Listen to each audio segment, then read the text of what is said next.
जम्मू कश्मीर में कभी आतंक की ऐसी हवा थी 90 के दशक में, जब यहाँ पे अधिकतर लोग जो थे, कहा जा सकता है कि आतंकवाद से जुड़ने की कोशिश कर रहे थे या जुड़े हुए थे। लेकिन बता दें, उसके बाद हवा में तब्दीली आई और 2019 के बाद से ज़्यादा ही तब्दीली जो है ज़मीनी स्तर पर देखी जा रही है। और कुछ ऐसे लोग भी थे जिन्होंने हथियार को सिरे से नकार दिया। यानी उनके अनुसार जो था कि वो जो हथियार उन्होंने उठाया था वो उस समय की सबसे बड़ी गलती थी। काफ़ी समय से वो अब साधारण ज़िंदगी बसर कर रहे हैं और वो कोशिश करते हैं कि वो एक अमन और भाईचारे का पैगाम दें, और वो सबको ये हिदायत देते हैं कि उस भटकाए हुए रास्ते पर बिल्कुल भी ना चले जो पार से लोग दिखा के, सब्ज़ बाग दिखा के कहते हैं कि नहीं, आतंक का रास्ता ही एक मात्र सॉल्यूशन है। और बता दें आपको कि हमारे साथ ऐसे ही एक व्यक्ति है, सैफुल्लाह फ़ारूक, जिनको कभी कोड नेम सैफुल्लाह पड़ा था। हिज़्ब मुजाहिदीन कह सकते हैं या यूनाइटेड जिहाद काउंसिल सलाउद्दीन के छात्र रहे हैं, लेकिन उस समय को काफ़ी कोसते हैं। इनके अनुसार वो इनके जीवन की सबसे बड़ी गलती थी। लेकिन बता दें, काफ़ी समय से ये सरेंडर कर चुके हैं और अभी मुख्य धारा में है। इनसे जानना चाहेंगे कि किस तरीके से जो ब्रेन वॉश होता है वो किया जाता है युवाओं का इस आतंक की फैक्ट्री में आने के लिए, और इनसे पूरी जो है वार्ता जारी रखेंगे। सैफुल्लाह साहब, आपका सैफुल्लाह नाम तो कोड था, फ़ारूक अहमद आपका असल नाम है। जी, जी। कैसे, किस तरीके से जो है शुरुआत होती है इस आतंक की रास्ते की? चलते चलते। देखिए भाईजान, एक बात बताना चाहूँगा मैं आपको कि 90 की दहाई के अंदर बिल्कुल हालात ख़राब हो चुके थे और यहाँ हर शख्स बंदूक के दहाने के ऊपर बैठा हुआ था और हर छोटे से बड़ा, एक 17 साल का बच्चा और एक 80 साल का बूढ़ा, वो भी ये चाहता था कि मैं पाकिस्तान जाऊं और वहाँ से बंदूक लेकर आऊं और यहाँ पर मैं बदअमनी फैलाऊं। उसके पीछे भी एक बड़ी वजह है। बड़ी वजह यह है कि जो हुकूमतें उस ज़माने के अंदर थी, उन हुकूमतों ने कश्मीरियों को जीने का राइट नहीं दिया था। मैंने अपने कई इंटरव्यूज़ में आप लोगों से कहा है कि 86 का इलेक्शन जो मफ़ ने लड़ा था, मुस्लिम यूनाइटेड फ्रंट ने लड़ा था, अगर वो सीटें आपने मुस्लिम यूनाइटेड फ्रंट को जीतने दी होती तो शायद सलाउद्दीन, यूसुफ शाह आज सलाउद्दीन नहीं बना होता। शायद जो यासीन मलिक गलियों के अंदर घूमा करता था वो इतना बड़ा लीडर नहीं बना होता। तो इसके पीछे हमारी उन हुकूमतों का हाथ है जो उस टाइम दिल्ली के अंदर थी या कश्मीर के अंदर थी। तो अगर आप चाहते हैं उन हुकूमतों का नाम सुनना तो मैं आपको बता देता हूँ। दिल्ली में कांग्रेस थी और कश्मीर के अंदर नेशनल कॉन्फ्रेंस थी और उन्होंने मुस्लिम यूनाइटेड फ्रंट को हरा दिया, और हराने के बाद में आप देखिए बंदूक का दौर यहाँ शुरू हुआ। और बंदूक का दौर इतना ख़तरनाक था वो दौर कि उस टाइम पर एक माँ के पेट से जो बच्चा पैदा होता है वो भी आज़ादी मांग रहा था और एक 100 साल का बूढ़ा भी आज़ादी मांग रहा था। देखिए, बंदूक किसी भी चीज़ का हल नहीं है। मैंने बंदूक को चलाया है, मैंने बंदूक को देखा है, मैंने बंदूक के साथ में सोया हूँ। आप यकीन कीजिए, ये बंदूक जो है ना, ये इंसान का कैरियर ख़त्म कर देती है, उसकी सारी खुशियों को छीन लेती है। आपकी वसातत से मैं उन बंदूक बरदार से कहना चाहता हूँ जो इस टाइम बंदूक लेकर जंगलों के अंदर बैठे हैं और लोगों का, बेगुनाहों का खून बहा रहे हैं। उनसे मैं कहना चाहता हूँ, यार मत उठाओ ये बंदूक, इस बंदूक को तर्क करो। तुम्हें इस्तेमाल किया जा रहा है, तुम्हारे खून के ऊपर तुम तो मर जाते हो, तुम्हें शहीद का नाम दे दिया जाता है, लेकिन तुम्हारे खून के ऊपर एक बड़ी सियासत की जाती है। अक़वाम मुत्तहिदा को दिखाया जाता है कि देखिए कश्मीरी आज़ादी मांगते हैं, लेकिन आज़ादी की ये गेम नहीं है। ये गेम जो है ये ख़ाली पाकिस्तान ने हमारे साथ 87 का या 65 का बदला हमसे वो ले रहा है, क्योंकि जिस ज़माने के अंदर कबाइल आए थे यहाँ पर, उन्होंने यहाँ पर रेड किया था और महाराजा साहब का यहाँ पर दौरा था। उस टाइम उन कबाइलीज़ ने यहाँ पर मुसलमानों के साथ बड़ा जुल्म किया था, तो उसके बरअक्स कश्मीरी मुसलमानों ने उनको पकड़वाया था। आपने सुना होगा। उसी चीज़ का ये बदला आज हमारी नस्लों से ले रहे हैं। और मैं चाहता हूँ, देखिए हमने 1-1.5 लाख लोग मरवा दिए अपने, कौन सी आज़ादी आई यहाँ पर?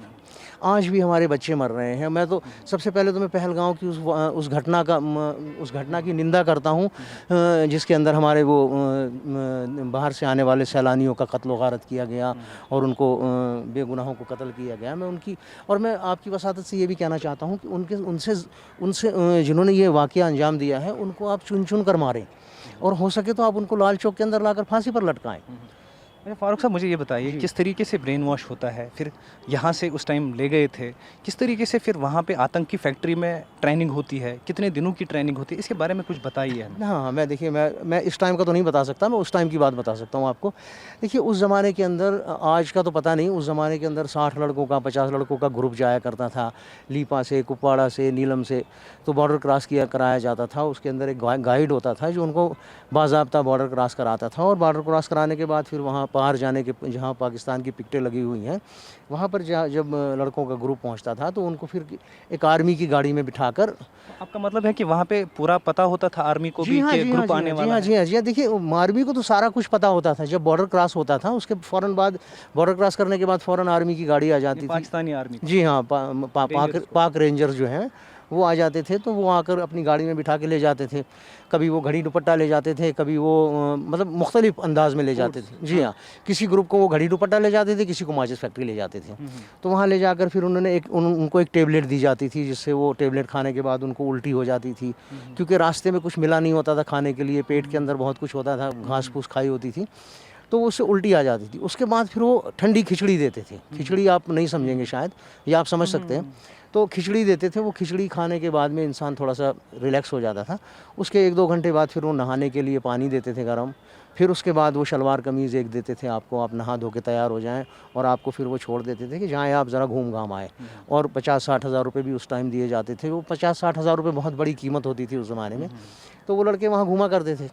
तो फिर उसके कुछ दिन बाद ट्रेनिंग के लिए वो बुलाते थे। तो ट्रेनिंग भी कोई इतनी ख़ास नहीं होती थी। 3-4 दिन की ट्रेनिंग होती थी, जिसमें 47 चलाना सिखाते थे, खोलना जोड़ना सिखाते थे, ग्रेनेड फेंकना सिखाते थे, और आरपीजी चलाना सिखाते थे, यूएमजी चलाना सिखाते थे। बस 3-4 दिन की ट्रेनिंग होती थी। उसके बाद फिर वो राइफ़ल दे देते थे और बोलते थे जाइए, आपको जाना पड़ेगा। लेकिन जाने के लिए भी जल्दी नहीं आ सकता था आदमी, क्योंकि जब ग्रुप का टाइम होता था तभी वो भेजते थे, क्योंकि वहाँ ग्रुप हिसाब से भेजते थे। जैसे जो आज गया है वो आज अगर ट्रेनिंग कर रहा है तो उसकी बारी 1 महीने के बाद आती थी, क्योंकि बहुत से लोग लाइन में होते थे। तो फिर उस ज़माने के अंदर हमने देखा है कि शलवार कमीज़ पहन के लड़के। फारूक साहब, मुझे ये बताइए, क्या उस टाइम सलाहियत पे भी, यानी अगर हम कैपेबिलिटी देखें, जी कैपेबिलिटी पर भी लोगों को अलग अलग किया जाता था? जैसे किसी को इसमें स्पेशल कमांडो बनाएंगे, कोई किसी की ज़्यादा कैपेबिलिटी देखकर अलग अलग ग्रुप्स में जो है अलग अलग ट्रेनिंग नहीं, देखिए ऐसा कुछ नहीं था। खाली उनका एक ही उनका, देखिए कमांडोज़ तो इन्होंने बहुत सौ का नाम लिया कि हमने इनको कमांडो ट्रेनिंग दी है, वो किया, ये किया, ऐसा कुछ नहीं है। इनका बस एक ही मोटो था वहाँ पर पाक रेंजर्स का और बैट टीम का और आईएसआई का साथ में। वो यही चाहते थे कि आप लोग जल्द से जल्द ट्रेनिंग करें और लाल चौक जाएँ, लाल चौक जाकर आप गोली चलाएँ। और उनका कहना ये था कि आप लाल चौक में एक गोली चलाओगे, हम आपके पीछे लाल चौक में खड़े होंगे। लेकिन यहाँ तो 1.5 लाख लोग मर गए, वो आए नहीं। तब जाके हमें समझ आया कि अरे यार, ये तो बेवकूफ़ बना रहे हैं हमें। देखिए अगर मैं भी जेल नहीं जाता और अगर मैंने भी कुरान को नहीं पढ़ा होता तो शायद मैं भी मर गया होता, क्योंकि कुरान को पढ़ने के बाद मुझे पता चला कि जिहाद किसी दूसरी चिड़िया का नाम है और इन्होंने किसी दूसरी चिड़िया का नाम रखा हुआ है। तो आपको यहाँ पे जब आपकी ट्रेनिंग हो रही थी, क्या वहाँ पे आईएसआई के टॉप ऑफिसर्स या पाक रेंजर्स के टॉप ऑफिसर्स अगर हम कहें आते थे क्या? जी हाँ, पाक रेंजर्स जो हैं वही ट्रेनिंग कराते हैं वहाँ पर। उस ज़माने के अंदर वही लोग वहाँ ट्रेनिंग कराया करते थे। मानशेरा के अंदर कैंप था, वहाँ पर वो ट्रेनिंग कराते थे। एक मुरीद कैंप हुआ करता था, वहाँ पर वो ट्रेनिंग कराते थे। और आईएसआई के ऑफिसर्स तो पैसा तो सारा वही देते थे, क्योंकि जितना भी वहाँ पर लड़के अपने ऊपर खर्चा करते थे, क्योंकि देखिए लड़के भी दिन भर कमरे में तो नहीं बैठ सकते या कैंप में तो नहीं बैठ सकते। सारे छोटे छोटे जवान थे और वो शलवार कमीज़ पहन के और अपना वो बुलेट का वो पिट्ठू लगा के और राइफ़ल हाथ में लेकर पिंडी में घूमा करते थे, लाहौर में घूमा करते थे, पीओजेके की बहुत सी जगहों पर घूमा करते थे। तो देखिए एक बात बताऊं मैं आपको, उस ज़माने में वो एक बचपना सा था। आप समझ सकते हैं, एक बचपन के अंदर जब इंसान को शोहरत मिलती है और उसको इज़्ज़त मिलती है तो वो उड़ने लगता है। लेकिन वो उड़ान जो थी ना, वो बड़ी गलत उड़ान थी। काश कि वो उड़ान हमने एक सही रास्ते के लिए चुनी होती। हमने उस बंदूक का रास्ता छोड़कर तालीम के ऊपर हम गए होते, डेवलपमेंट के ऊपर गए होते, अमन के ऊपर गए होते, तो शायद आज कश्मीरी पूरी दुनिया के अंदर आतंकवादी के नाम से मशहूर नहीं होता। अच्छा मुझे बताइए, OGW नेटवर्क जो काम करता है, मतलब तब करता था, तो किस तरीके से वो करता था और किस तरीके से? OGW का काम बस एक ही है, वो अपर ग्राउंड वर्कर होते हैं और सारी इन्फॉर्मेशन वो जो बाहर जमा होती है, वो दिन भर सपोज़ के तौर पर परता पार्क में बैठते हैं या लाल चौक के अंदर बैठते हैं, दिन भर वो एक्टिविटीज़ को नोट करते हैं और नोट करने के बाद शाम को वो अपने जाकर कमांडर को बताते हैं। आते हैं और जितना भी पैसा आता है OGW ही उसको आगे पीछे करते हैं और जी हाँ वही बांटते हैं। और OGW का एक काम और भी है कि अगर किसी को ऑपरेशन जवाहर नगर में करना है या लाल चौक में करना है, कोई एक्शन करनी है, कोई ग्रेनेड फेंकना है, तो वो मिलिटेंट्स वेपन लेकर साथ वहाँ नहीं जाते हैं, वो तो खाली हाथ जाते हैं क्योंकि वो गवर्नमेंट के निशाने पर होते हैं, तो वो वेपन लेकर OGWs ही वहाँ पर आते हैं। और एक बात और मैं आपको बताना चाहूँगा, OGWs खाली मर्द नहीं थे, OGW औरतें भी बहुत सी थीं। अब तो शायद वो कुछ मर गई हैं, बूढ़ी हो गई हैं, मर गई हैं, लेकिन उस ज़माने के अंदर औरतों ने भी OGW का काम किया है और सबसे शक नहीं होता था, जिन पर शक नहीं होता था। जी हाँ, OGW को रखने का मतलब ही यही है कि उनके ऊपर शक ना हो। और वो सबसे देखिए सबसे बड़ा जहर जो है ना वो OGW ही फैलाते हैं। क्या आपको लगता है कि कोई भी जो आतंकी हमला है वो OGW की मदद के बगैर नहीं किया जा सकता? हाँ, नहीं किया जा सकता। ये बात कितना भी बड़ा चाहे कितना भी बड़ा हो जनाब, जब तक उसको OGW नहीं होंगे। और OGW का मतलब क्या होता है यार, जो मिलिटेंट का काम कर रहा है वो भी मिलिटेंट है, OGWs भी बाद में फिर मिलिटेंट ही बनते हैं। आप देखिए उनकी भी क्या कहते हैं उसको यार, रिक्रूटमेंट होती है, उनकी भी बाद में OGW की भी रिक्रूटमेंट होती है। आप देखिए मैं आपको बहुत बड़ी बात बताने जा रहा हूँ, अगर मेरा इंटरव्यू गवर्नमेंट सुन रही है तो उनको इस बात पर गौर करना चाहिए। जो इस टाइम सेंट्रल जेल है, इस टाइम सबसे बड़ा मिलिटेंसी का गढ़ सेंट्रल जेल है। मैं बहुत बड़ी बात कह रहा हूँ आपसे, बहुत बड़ी बात कह रहा हूँ। और मुझे नहीं पता, क्या पता मुझे इस बात का खमियाजा भी उठाना पड़े, क्या पता मुझे इस बात के लिए मारने के लिए भी ना ढूंढे। सबसे बड़ा जो इस टाइम गढ़ है मिलिटेंसी का वो सेंट्रल जेल है। सेंट्रल जेल के अंदर सिमें चल रही हैं, सेंट्रल जेल के अंदर पाकिस्तान से बात होती है, सेंट्रल जेल के अंदर जो कोई यहाँ से कोई बच्चा जाता है सेंट्रल जेल के अंदर और जाने के बाद उसको फिर इस तरह मोटिवेट करते हैं वो कि वो बंदूक उठा लेता है आकर। जी हाँ। और इस पे मतलब अधिकारियों की नज़र भी नहीं है। देखिए वो जाने, वो तो मैं नहीं कह सकता कि है या नहीं है, लेकिन मैं उनकी आंखें खोल रहा हूँ कि आपको मेरी बात पर भरोसा करना चाहिए। अगर मैं कोई बात आपसे कह रहा हूँ कि सेंट्रल जेल के अंदर ये चीज़ें हैं तो हैं। अच्छा, ये जो OGWs के बगैर जैसे हम बात कर रहे थे कि कोई घटना जो है नहीं अंजाम दी जा सकती, तो पहलगाम हमले में भी लगता है क्या OGWs का एक नेटवर्क काम कर रहा था जिसने FTs को जो है हथियार मुहैया कराए, बाकी सब चीज़ें? देखिए भाईजान, मुझे आप एक बात बताएं, मैं दिल्ली जाता हूँ, दिल्ली जाने के बाद लाल किले पर उतरता हूँ, मुझे जामा मस्जिद जाना है, मुझे रास्ता पता नहीं है। आप समझ रहे हैं मैं क्या कह रहा हूँ?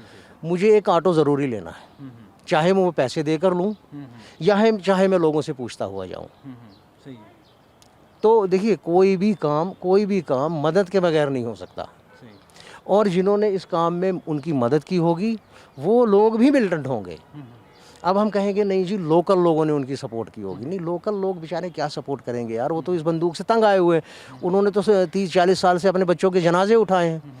आप यकीन कीजिए जिन माओं के बच्चे उस ज़माने के अंदर मारे गए हैं, उन बच्चों उन माओं के बुरे हाल हैं, उन बहनों के बुरे हाल हैं। आप यकीन कीजिए, मैं खुद एक साबिका बंदूक बरदार हूँ, मेरे को पासपोर्ट छोड़ दीजिए, मेरी बेटी को पासपोर्ट नहीं मिलता, मेरी बीवी को पासपोर्ट नहीं मिलता, तो मुझे आग लगानी है उस बंदूक को, मुझे आग लगानी है उस आज़ादी को। भाई देखिए मेरे जो पुराने बुज़ुर्ग थे, मेरे आबा व अजदाद थे, आपने देखा होगा, मैं बहुत दूर ले जा रहा हूँ आपको, आपने देखा होगा, वैसे आप छोटे हैं आपने नहीं देखा होगा, शायद भाईजान ने देखा हो, जब शेख अब्दुल्ला यहाँ उनकी डेथ हुई थी तो यहाँ पर पोलो व्यू के अंदर उनको रखा हुआ था और हर कश्मीरी मातम मना रहा था। जब उस टाइम कश्मीरी प्रो इंडियन था तो बाद में क्यों कश्मीरी मुसलमान भटक गया इस रास्ते से? तो यही कहना चाहूँगा मैं कि कुछ गलतियाँ हमारी सरकारों की भी थीं, कुछ गलतियाँ हमारी भी हैं। और रही बात, आपने कहा लोकल सपोर्ट का तो मैं इकरार नहीं करूँगा, लेकिन हाँ OGWs ने तो उनकी ज़रूर सपोर्ट की होगी। और आपने देखा भी कल वो फेसबुक पर चल रहा था, किसी ने पानी में छलांग मार के अपने आप को ख़त्म कर लिया, तो वो भी OGW था। तो OGWs को ढूंढिए, देखिए आप मिलिटेंटों के घर गिरा रहे हैं, आप OGWs के घर भी गिराइए ना, जो उनको सपोर्ट कर रहे हैं उनके भी घर गिराइए।